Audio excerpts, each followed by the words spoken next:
गांजूरंगा दक्षिण भारत का एक तटीय राज्य था। वहाँ के अधिकतर लोगों का मुख्य व्यवसाय मछली पकड़ना और उसे बेचना था।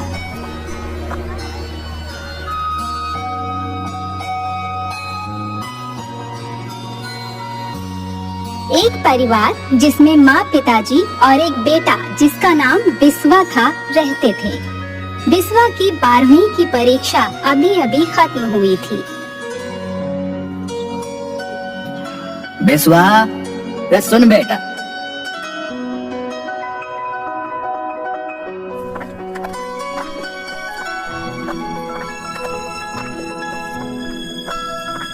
अब तेरी परीक्षा का परिणाम आने में वक्त लगेगा। तब तक तू कहीं कोई काम देख ले ताकि घर का कुछ खर्चा निकल आए। पिताजी, अभी भला मुझे क्या काम मिलेगा? कल सत्या के साथ मछली पकड़ने चला जाऊंगा। अरे इतना पढ़ लिख कर मछली ही पकड़ेगा क्या है? फायदा क्या तेरे इतना पढ़ने का? तो पिताजी, मैं क्या करूं फिर? अरे बुद्धू, कल तेरे चाचा ज्योतिर्मय आ रहे हैं, वही बताएंगे कि अब तू क्या करेगा।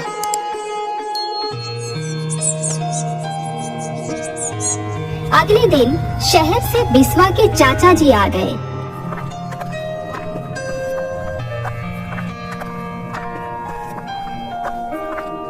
भैया जी प्रणाम। कैसे हैं भैया आप?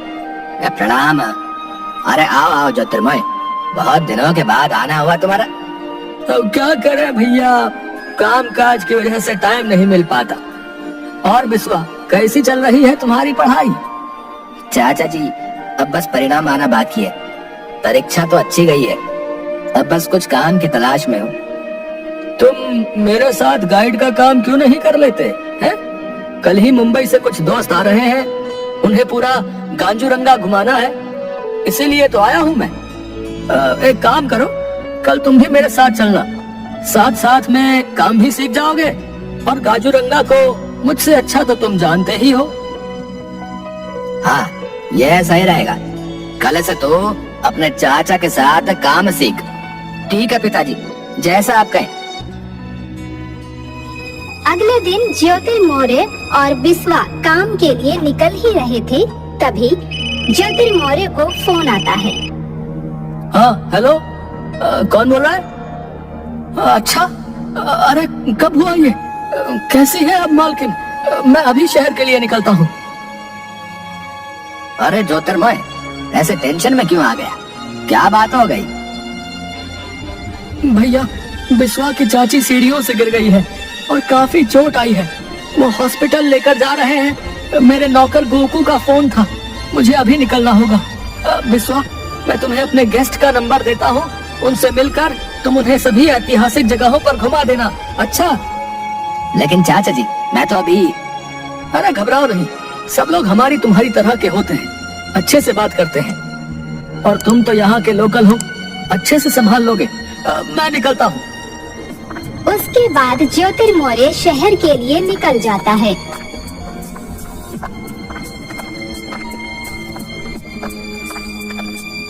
और थोड़ी देर बाद एक गाड़ी घर के सामने आकर रुकती है। उसमें से एक आदमी उतरकर, अरे श्रीमान, मेरा नाम जिगर लोखंडे है। हमें ज्योतिर्मय जो गाइड का काम करते हैं उनसे मिलना है। जी सर, आप सही जगह पर हैं। आज चाचा की जगह मैं आपको गांजूरंगा घुमाऊंगा सर। चाचा जी को किसी जरूरी काम से शहर जाना पड़ा। अच्छा, कोई बात नहीं, चलो आओ गाड़ी में बैठो, तो आज का काम शुरू करते हैं। बिस्वा उनके साथ गाड़ी में बैठकर वहां से निकल जाते हैं।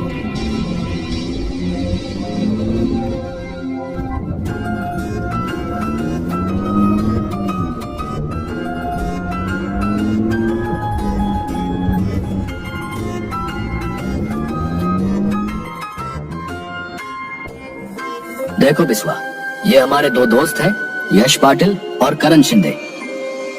और दोस्तों, ये इस बार हमारे गाइड हैं, बिस्वा। सभी का गांजूरंगा में स्वागत है सर। और आज की हमारी पहली लोकेशन होगी सेंट जोसेफ चर्च। ये चर्च यहाँ का ओल्डेस्ट चर्च है सर। यहाँ से बस कुछ कदम पैदल चलकर हम वहाँ पहुँच जाएंगे।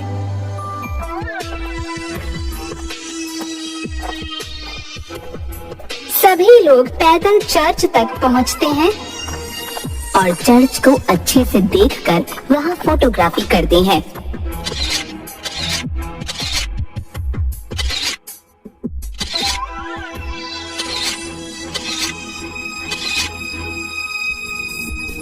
विश्वा, ये जगह तो सच में लाजवाब है। अब हम इसके बाद कहाँ जा रहे हैं?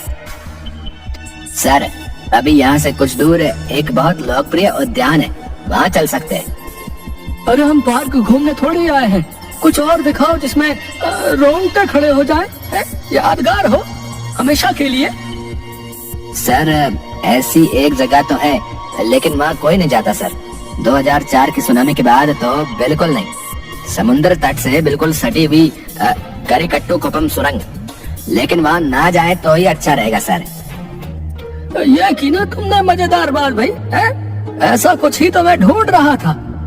चलो यारो, वहीं चलते हैं यार, चलो। भाई, मेरा नाम जिगर लोखंडे जरूर है, लेकिन जिगर नाम मात्र ही है मुझ में। मैं तो ऐसी खतरनाक जगह नहीं जाने वाला। अरे भाई, कहीं और चल देते हैं ना। इसीलिए तो तुम लोगों के साथ नहीं आना चाह रहा था मैं। मुझे पता था तुम दोनों फट्टू हो। हाँ, ये फट्टू किसको बोला रे तू? हैं? फट्टू किसको बोला? तुम दोनों को और किसको बोलूंगा? एक सुरंग में जाने से हालत पतली हो गई। क्या खाक वर्ल्ड ट्रेवल करोगे तुम लोग? अच्छा भाई, अच्छा, ठीक है ठीक है। चलो भाई, चलो, ले चलो हमें सुरंग में। सब लोग साथ रहेंगे तो कुछ नहीं होगा, ठीक है?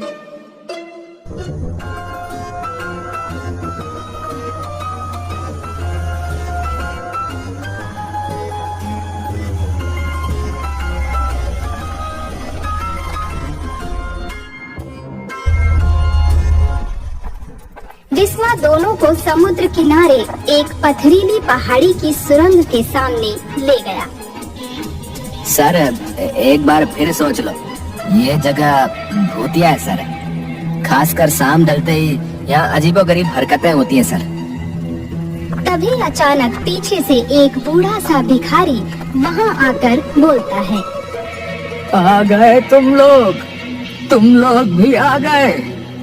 जाओ जाओ, तुम्हारा भी वक्त आ गया है। जाओ, वो सब सालों से प्यासी है, बस सच्चा मन और चमकीला मोती ही बचेगा।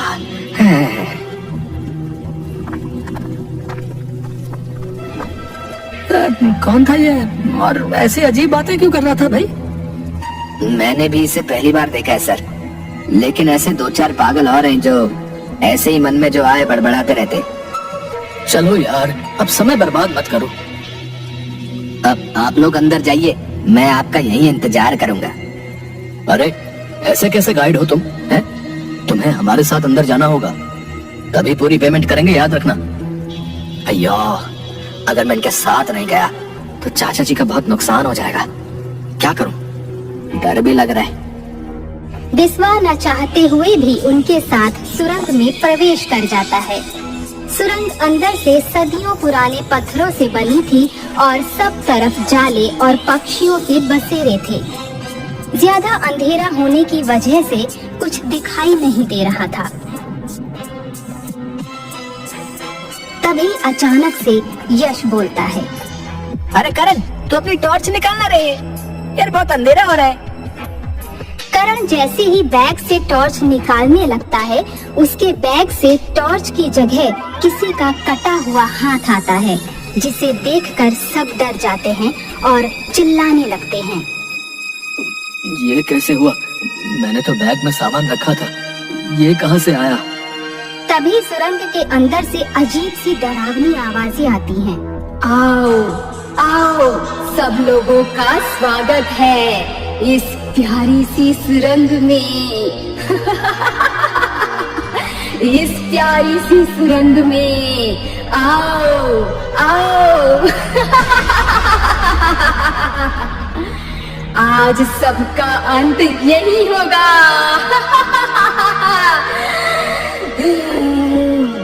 सब लोग डर के मारे कांपने लगते हैं। ये जमाइला, हम लोग अब इस सुरंग में फंस गए। सभी बाहर की तरफ भागो रे।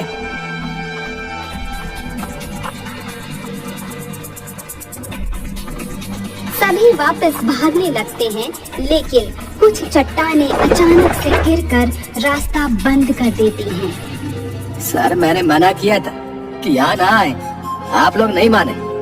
अब पता नहीं क्या होगा। ये सुनामी में मरी हुई आत्माएं ये हमें नहीं छोड़ेंगे सर। तभी सब तरफ छोटे छोटे मांस के टुकड़े सुरंग से गिरने लगते हैं और सब चिल्लाने लगते हैं, बचाओ बचाओ बचाओ, कोई है बचाओ। तभी यश धीरे धीरे पीछे हट रहा होता है। अचानक से उसको एक अधकटी सी चुड़ैल खींचकर अंधेरे में ले जाती है। करम, जिगर, बचाओ! मुझे लगता है अब हम में से कोई नहीं बच पाएगा। हमारा एक दोस्त तो चला गया। यश की मौत का जिम्मेदार मैं ही हूँ। अब क्या करें? सर अभी हमें बाहर निकलने का रास्ता खोजना होगा। इस तरफ आओ सभी। चलते चलते थोड़ी देर बाद अचानक गुफा के ऊपर से एक लाश आगे गिरती है, जिसकी आधी गर्दन खून से लथपथ थी। उसे देखकर सब घबरा जाते हैं और चिल्लाने लगते हैं, नहीं, मेरा प्यारा दोस्त यश। सर जल्दी चलो, पता नहीं और क्या हो जाएगा।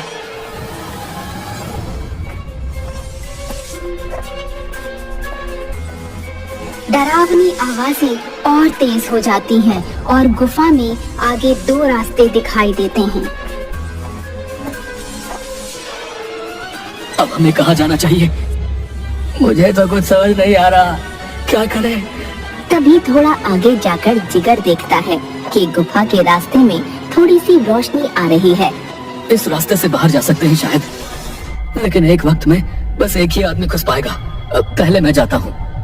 करण उसकी बात मान लेता है। जिगर जैसे ही उस रास्ते में घुसता है, उसको कोई अदृश्य शक्ति अंदर खींच ले जाती है, जिसे देखकर बिस्वा और करण डर जाते हैं। बिस्वा, अब हम दोनों को भी ये सुरंग निगल जाएगी। हम लोग क्या करें? बिल्कुल समझ नहीं आ रहा है। सर हमें हौसले से काम लेना चाहिए। आप शांत हो जाइए और थोड़ा आराम से सोचिए। तभी बिस्वा को उस भिखारी की बात याद आती है कि बस सच्चा मन और चमकीला मोती ही बचेगा। इसका कुछ तो कनेक्शन होगा। सर आप अपने आसपास कोई चमकीला पत्थर ढूंढिए। क्यों, क्या हुआ? चमकीला पत्थर, क्या करोगे उसका? सर वो मैं बाद में बताएगा, आप पहले ढूंढिए। दोनों गुफा में इधर उधर पत्थर ढूंढने लगते हैं।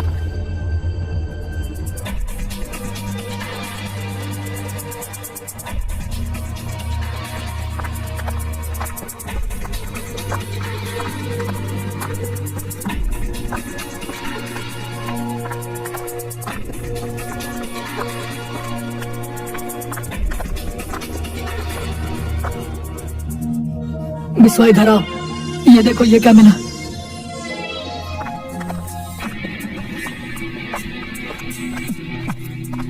करण के हाथों में एक चमकीला सा पत्थर होता है। हे भगवान, तेरा लाख लाख शुक्र है, लेकिन अब इस पत्थर से बाहर कैसे जाएंगे? क्या सोच रहे हो? अब हमें करना क्या है इस पत्थर का? सर उस भिखारी ने कहा था कि बस सच्चा मन और चमकीला मोती ही बचेगा। चमकीला पत्थर तो मिल गया, लेकिन सच्चा मन नहीं समझा। करण सुरंग की पहेली समझ गया और उसने चमकीला पत्थर बिस्वा के हाथ में रखते हुए कहा, अलविदा दोस्त। तभी एक बहुत तेज रोशनी के साथ दोनों करण और बिस्वा गुफा के बाहर गिरते हैं। उनके हाथ में वो चमत्कारी पत्थर भी था। ये पत्थर मेरे हाथ में आते ही हम लोग सुरंग से बाहर कैसे आ गए? क्योंकि आज तुम्हारी वजह से मेरी जान बच पाई दोस्त। तुम्हारा मन सच्चा और साफ है, इसलिए पत्थर तुम्हारे हाथ में आते ही हम लोग सुरंग से बाहर आ पाए। अगर पत्थर तुम उठाते तो मैं भी अपने दोस्तों की तरह मारा जाता। उसके बाद दोनों भगवान का शुक्रिया करते हैं और वापस चले जाते हैं। दोस्तों, धैर्य, हौसला और बुद्धिमत्ता से हम लोग बड़ी से बड़ी मुश्किलों से भी निजात पा सकते हैं।